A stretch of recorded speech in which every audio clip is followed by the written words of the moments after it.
Bienvenidas, bienvenidos a esta primera actividad que vamos a tener acá en la unidad curricular Obligaciones 2. Les habla el abogado y profesor Tony Suárez, encargado de esta unidad curricular. Hoy aquí vamos a hacer antes de abordar los temas que comprenden las obligaciones 2, antes de entrar en el abordaje de esos temas, vamos a hacer un repaso o vamos a darnos un paseo por lo que fue las obligaciones 1. Considero pues que es necesario abordar estos temas, tocarlos, recordarlos, refrescarlos antes de, como dije antes, abordar el tema de obligaciones 2. Habrán escuchado ustedes pues la palabra contrato. Pues es una palabra muy corriente, muy común. Incluso usted le pregunta a una persona común, le pregunta qué es un contrato o si sabe lo que es un contrato, y la persona le va a responder desde su óptica lo que es un contrato. Pero si tenemos que nosotros definir lo que es el contrato, pudiéramos decir que un contrato existe cuando dos o más personas se obligan entre sí y por voluntad propia a hacer o dejar de hacer algo. Y ese algo tiene con él un conjunto de reglas que no van a ser más que las obligaciones que están estampadas ahí en ese contrato. Pues, supongamos que el simple hecho de tomar un bien inmueble en arrendamiento, hay unas partes ahí, pero estas partes van a exponer acá las obligaciones que tiene una parte con la otra, que no vaya a que acciones, hacer o ejecutar algunas acciones o dejar de hacerlas, vayan en daño a la otra persona. Estos son acuerdos que se hacen entre dos o más personas, y ese conjunto de reglas no son más que las obligaciones. Sin embargo, nuestro Código Civil, en su artículo 1133, en su artículo 1133, véanlo aquí más claro, nos da una definición muy completa de lo que es el contrato. Léanlo aquí textualmente. Lo que dice el artículo 1133 dice que el contrato es una convención entre dos o más personas para constituir, reglar, transmitir, modificar o extinguir entre ellas, es decir, entre las partes, un vínculo jurídico. Así lo dice textualmente nuestro Código Civil. Tiene en ese artículo, en el artículo 1133, una definición de lo que es el contrato. Y el alma de lo que contiene este contrato, ese conjunto de reglas, vuelvo y repito, son las obligaciones a las cuales se someten las partes. Esta parte de las obligaciones, nuestro código lo ve o lo muestra en dos partes: la parte general y la parte especial.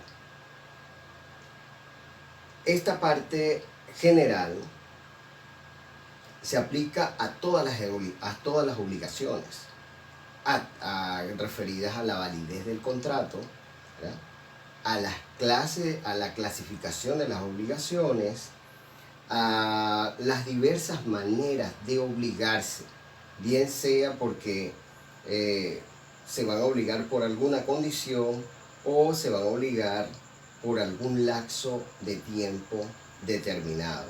Estas son formas o son temas, una parte general que rige a todo contrato.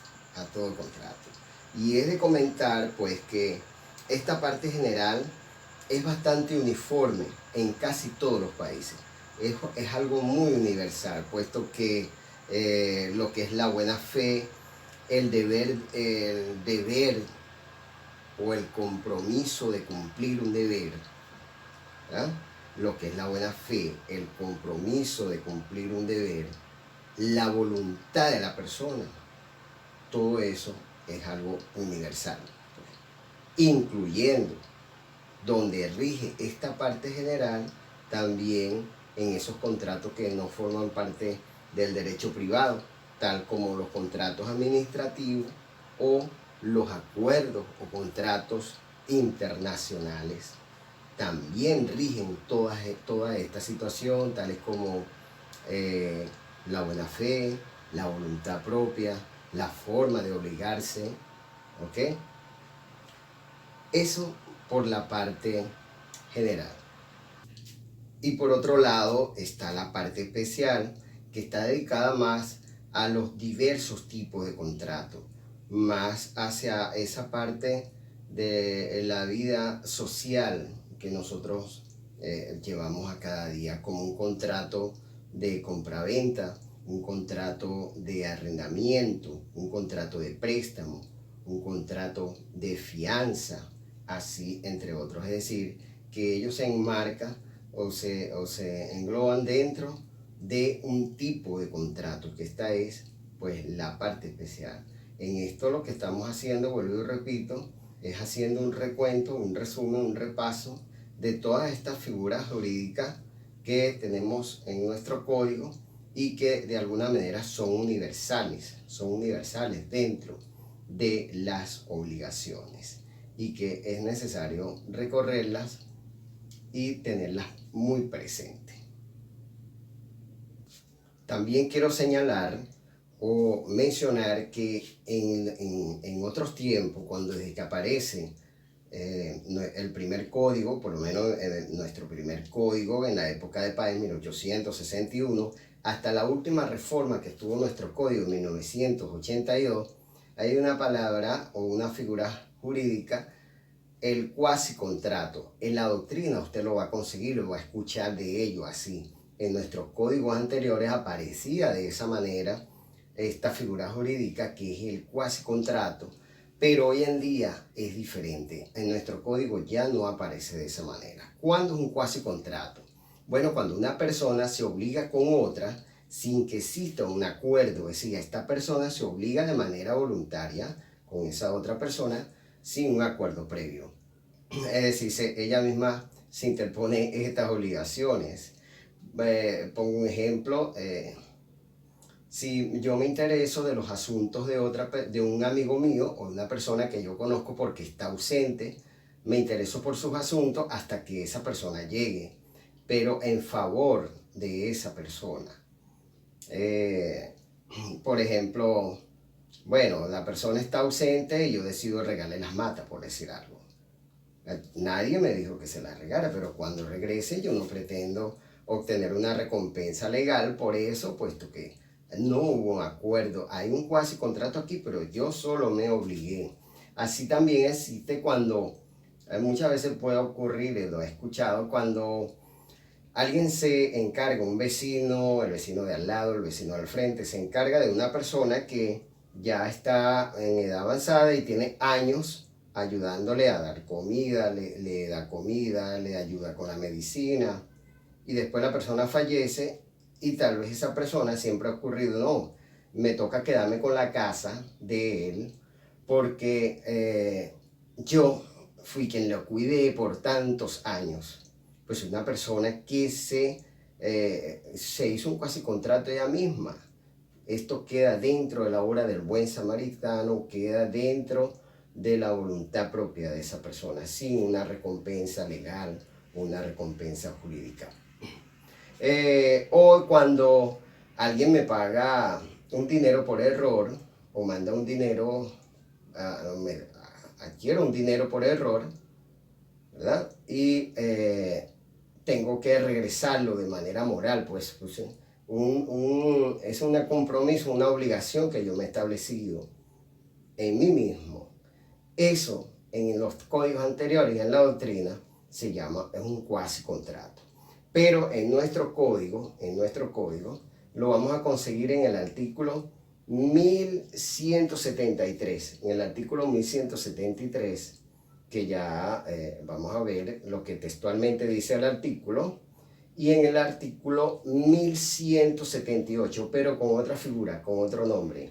En la primera lo conseguimos con la gestión de negocio ajeno.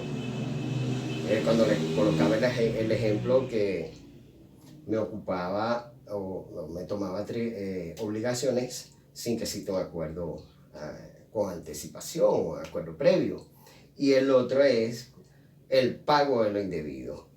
La gestión de negocio ajeno y el pago de lo indebido. Esos son cuasi contratos y que aparecen en nuestro código de esa manera. Ya vamos a colocar acá lo que dice, vean acá entonces, lo que dice textualmente cada artículo de eso. De manera que vemos aquí lo que dice textualmente el artículo 1173. Se lo voy a mostrar aquí en pantalla y yo me voy a permitir leerlo el código. Leer alguna parte de lo que dice el código. Como les dije, va a aparecer, es un cuasi contrato, pero aparece con el nombre de la gestión de negocios. ¿Ok? Y vean que dice, quien sin estar obligado asume conscientemente la gestión de un negocio ajeno, contrae la obligación de continuar la gestión comenzada y de llevarla a término hasta que el dueño se haya en estado de proveer por sí mismo a ella. Vea que si la persona empieza, debe terminar, no la debe abandonar, puesto que es una obligación que él mismo se tomó. Y aquí la ley no ve a la persona como un entrometido, sino que le da una figura y le da un nombre jurídico. Y debe también someterse a todas las consecuencias del mismo negocio y a todas las obligaciones que resultarían de un mandato. Es decir, que si la persona es como si fuese un apoderado de él. Es decir, si la persona fuese un apoderado cuando, si la persona cayó en coma, por decirte algo, la persona cayó en un estado de coma y no pudo atender sus negocios, sus asuntos, y alguien por buena voluntad se toma esas atribuciones, debe empezar, y en adelante la ley sí obliga a ese gestor de negocio ajeno, lo obliga a comenzar y a terminar hasta el último término con esa gestión. Pero si a él ha incurrido en algunos gastos aquí, él puede obligar, hasta que cuando el dueño se integre a tomar su negocio, él puede solicitarle al dueño, fundamentado, la ley lo fundamenta, lo apoya, pues, a que le pague la indemnización de sus gastos, los gastos que han ocurrido. Pero lo que no le fundamenta es el pago de los honorarios, pues que no aparece en ninguna parte. Vean ahí el artículo 1176, yo me voy a permitir leerlo del código, ¿verdad? Que es el que dice, el dueño cuyo negocio ha sido administrado debe cumplir con las obligaciones contraídas por el gestor, que su nombre indemnizarlo de todas las obligaciones que haya contraído y reembolsarle los gastos necesarios o útiles. Vean que aquí pues tienen que indemnizarle con sus gastos y eso, pero si yo me tomo esa gestión de negocio ajeno y voy a cobrar, aparte de mis gastos, voy a cobrar honorarios de ese servicio, pues ahí la ley no lo apoya. Queda dentro de la voluntad y de la obra de un buen samaritano. Pues eso es un cuasi contrato. Aquí, si la persona se tomó esas obligaciones, pues no puede exigir un pago por honorario. Eso ya queda de parte del dueño, ¿ok? Del dueño cuando tome esta situación. Suponte que yo le pago la luz o la electricidad.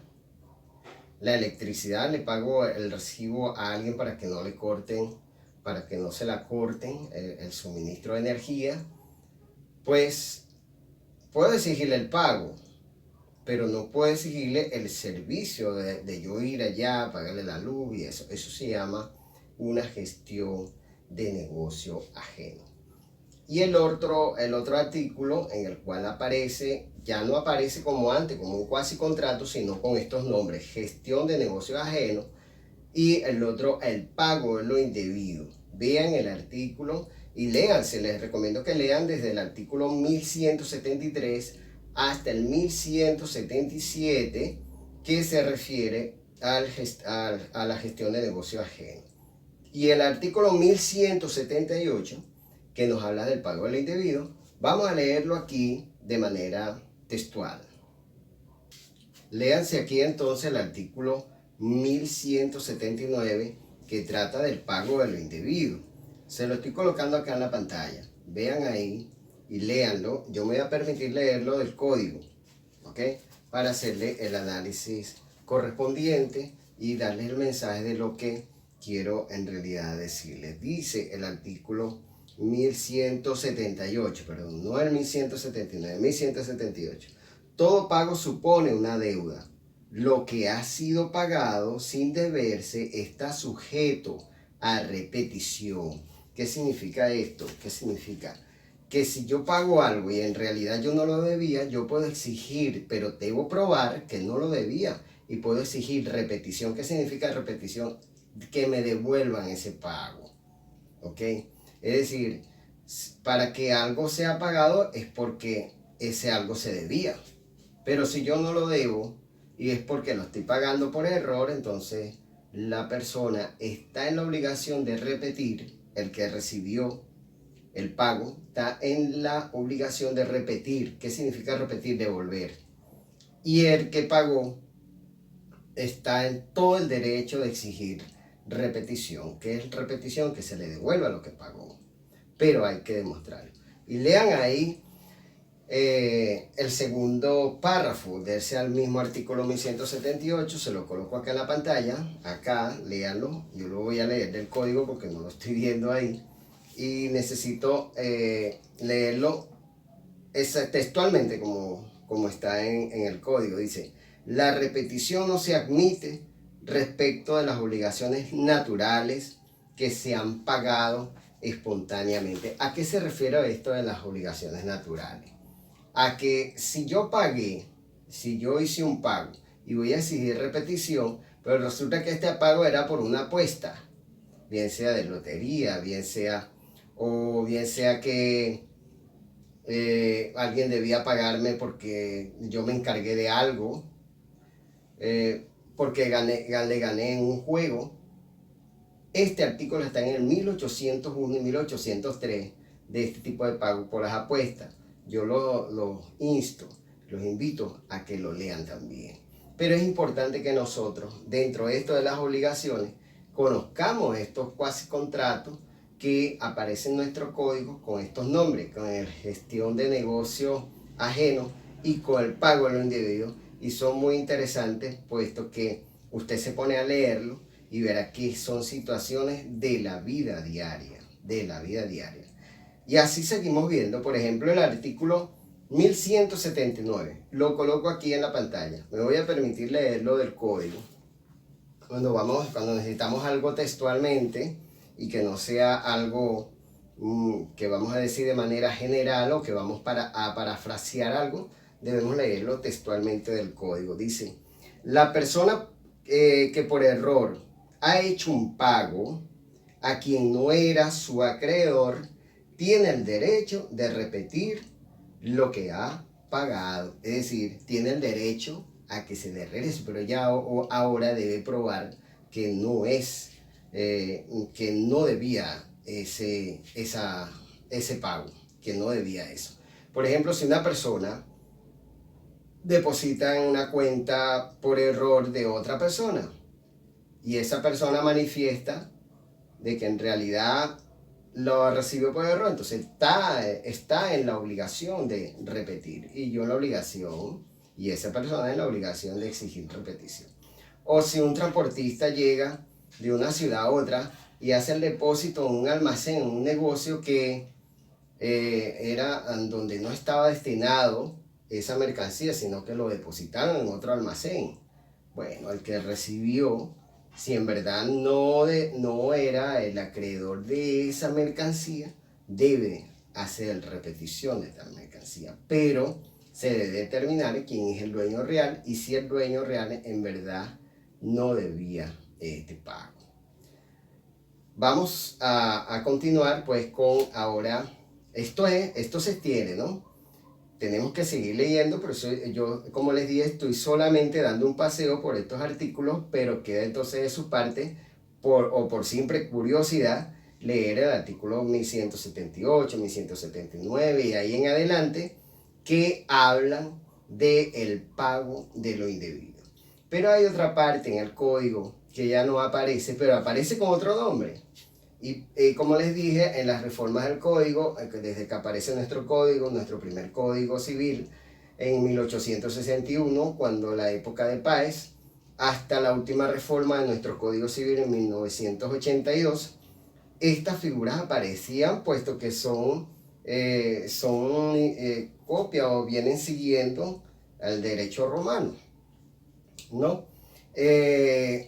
Pero esta vez en estas reformas aparecen con otro nombre, que es el cuasi delito. Les decía que esto sonaba penal, pero ya vamos a ver en estos artículos que tiene que ver con la parte civil, porque tiene dolo, esto tiene dolo, tiene intención, tiene mala intención, pues falta de buena fe y incurre en un daño. Veamos entonces de qué trata esto del cuasi delito. Pero lo vamos a ver en una segunda parte del video, en esta introducción a las obligaciones. Me despido de ustedes en esta primera parte del video. No dejes de ver la segunda parte. Hasta el próximo video.